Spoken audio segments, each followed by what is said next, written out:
এটা আমাদের পুরুষের উপর যেমনিভাবে ফরজ, এটা আমাদের নারীর উপরে তেমনিভাবে ফরজ, এটা আমাদের স্বাধীন ব্যক্তিদের উপরে যেমনিভাবে ফরজ, এটা আমাদের পরাধীন ব্যক্তিদের উপরে যেমনিভাবে ফরজ তেমনিভাবে ফরজ, এটা আমাদের ছোটদের উপরে যেমনিভাবে ফরজ, এটা আমাদের বড়দের উপরেও তেমনিভাবে ফরজ।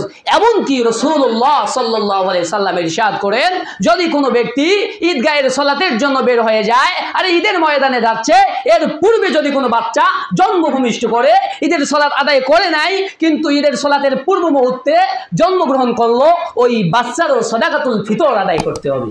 সুবহানাল্লাহ।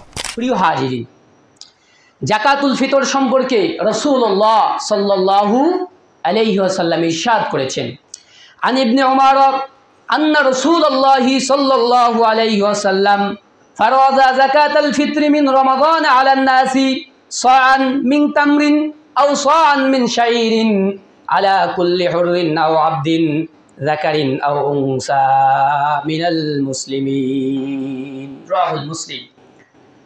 মুসলিম শরীফের হাদিসের মধ্যে আসছে, ইবনে ওমর রাদিয়াল্লাহু তাআলা আনহু হতে বর্ণিত, তিনি বর্ণনা করছেন, আল্লাহর নবী জনাবি মুহাম্মদুর রাসূলুল্লাহ সাল্লাল্লাহু আলাইহি ওয়াসাল্লাম ইরশাদ করেছেন, ফরজ করেছেন যাকাতাল ফিত্রি, ফিতরের যাকাতকে, ফিতরের দানকে।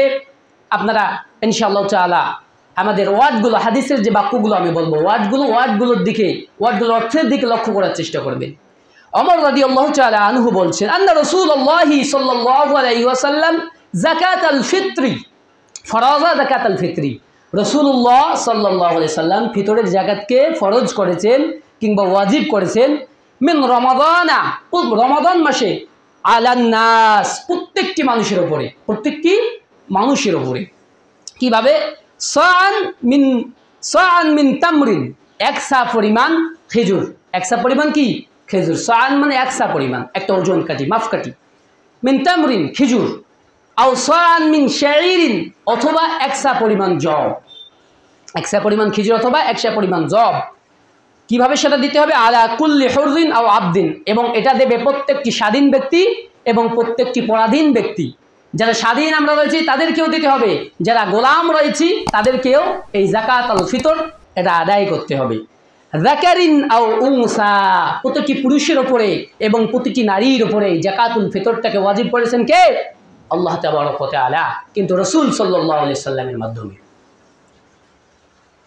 এবার নবী সাল্লাল্লাহু আলাইহি ওয়াসাল্লাম বলছেন মিনাল মুসলিমিন, শেষে বলছেন প্রত্যেকটি মানুষের উপরে। আগে এই বাক্যের প্রথম কথা হচ্ছে আল্লাহ রাসূল ফরজ করেছেন, কি ফরজ করেছেন? খেজুর এবং জব। খেজুর এবং জব ছিল সেই সময়ের মদিনায়, মক্কায় এবং আরব কান্ট্রিগুলোতে একটা প্রসিদ্ধ খাবার। আচ্ছা বলেন তো, আমাদের বর্তমান বাংলাদেশে, আমাদের ভূখণ্ডে আমাদের প্রধান খাদ্য কি? ভাত। নিঃসন্দেহে তাই নয়? আমাদের প্রধান খাদ্য কি? ভাত। মদিনায়, সৌদি আরবের প্রধান খাদ্য হচ্ছে খেজুর। তাহলে সেই সময়ের খাবার ছিল, ওদের খাবার হচ্ছে প্রধান খাদ্য খেজুর, আমাদের প্রধান খাদ্য হচ্ছে কি? ভাত, চাল। এবং অন্যান্য কয়েকটি দেশ রয়েছে, বিভিন্ন ভূখণ্ডে পার্থক্য রয়েছে, বিভিন্ন দেশের বিভিন্ন প্রধান খাদ্য হয়ে থাকে। কোনো কোনো দেশের প্রধান খাদ্য হচ্ছে ফল, বিভিন্ন ধরনের ফল বলছিল। তো প্রিয় হাজিরিন, নবী সাল্লাল্লাহু আলাইহি সাল্লাম এখানে দুইটি, এই হাদিসের মধ্যে দুইটি ফলের কথা উল্লেখ করেছেন, একটা হচ্ছে খেজুর, একটা হচ্ছে জব। এবং আর একটা বিষয় লক্ষণীয়, সেটা হচ্ছে কতটুকু? একসা পরিমাণ, একসা পরিমাণ আমাদেরকে সাদাকাতুল ফিতর আদায় করতে হবে। এটা আমাদের পুরুষের উপর যেমনিভাবে ফরজ, এটা আমাদের নারীর উপরে তেমনিভাবে ফরজ, এটা আমাদের স্বাধীন ব্যক্তিদের উপরে যেমনিভাবে ফরজ, এটা আমাদের পরাধীন ব্যক্তিদের উপরে যেমনিভাবে ফরজ তেমনিভাবে ফরজ, এটা আমাদের ছোটদের উপরে যেমনিভাবে ফরজ, এটা আমাদের বড়দের উপরেও তেমনিভাবে ফরজ। এমনকি রাসূলুল্লাহ সাল্লাল্লাহু আলাইহি সাল্লাম ইরশাদ করেন, যদি কোনো ব্যক্তি ঈদগাহের সালাতের জন্য বের হয়ে যায় আর ঈদের ময়দানে যাচ্ছে, এর পূর্বে যদি কোনো বাচ্চা জন্মভূমিষ্ঠ করে ঈদের সালাত আদায় করে নাই, কিন্তু ঈদের সালাতের পূর্ব মুহূর্তে জন্মগ্রহণ করলো, ওই বাচ্চারও সাদাকাতুল ফিতর আদায় করতে হবে। সুবহানাল্লাহ। প্রিয় হাজির, এই জন্য আমাদেরকে এই সাদাকাতুল ফিতরের ব্যাপারে কোনো অলসতা নয়, বরঞ্চ নিজেদের জীবনকে পরিশোধন করার জন্য যাকাতুল ফিতর আপনি আমি আদায় করব, এবং সর্বোচ্চভাবে উত্তম খাদ্য দিয়ে ইনশাআল্লাহ।